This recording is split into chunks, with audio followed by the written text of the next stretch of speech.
Ngayon, gagawa naman tayo ng leche plan o lech plan o egg pudding. Siyempre, nandito kasi tayo sa ibang bansa, kaya egg pudding ang tawag sa kanila.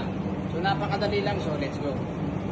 So, ito yung first step natin. Hindi ko na napakita. So, prepare tayo ng tubig sa, ayun, sa low flame. Ayan. Tapos, mayroon ng, ayan, panangga. Panangga ba tawag yan? Okay. At ito yung ranelya. O, kayo na bahala kung anong tawag sa inyo.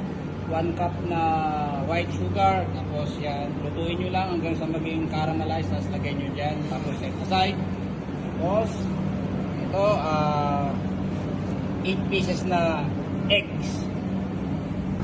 At para naman maging creamy ang inyong leche plan, dalawang yan, condensed milk at saka isang ibab. Ayan. Pero eksakto lang ang tamis nito. 100% sure. Magugustuhan nyo itong aking recipe.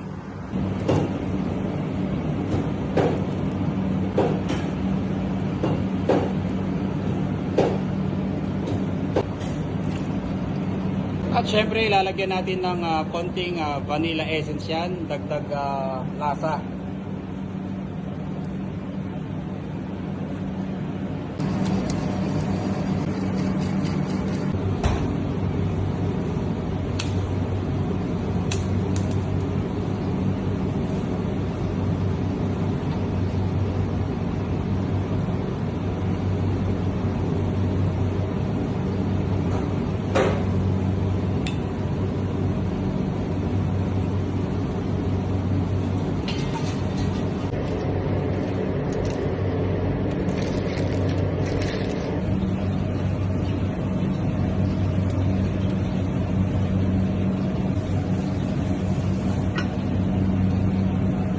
Check natin kasi ang cooking time ng aking recipe ay 45 minutes to 1 hour.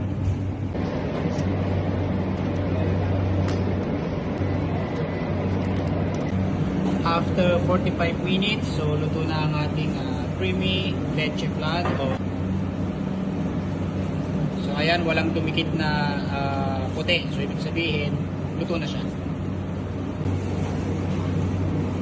Set aside muna natin at least 1 hour bago natin ilipat sa lagayan. Kasi kapag mainit tapos ilalagay mo siya sa lagayan, depende sa inyong lagayan, 100% masisira ang ating leche flan. Kaya palalamigin muna natin siya ng at least 1 hour.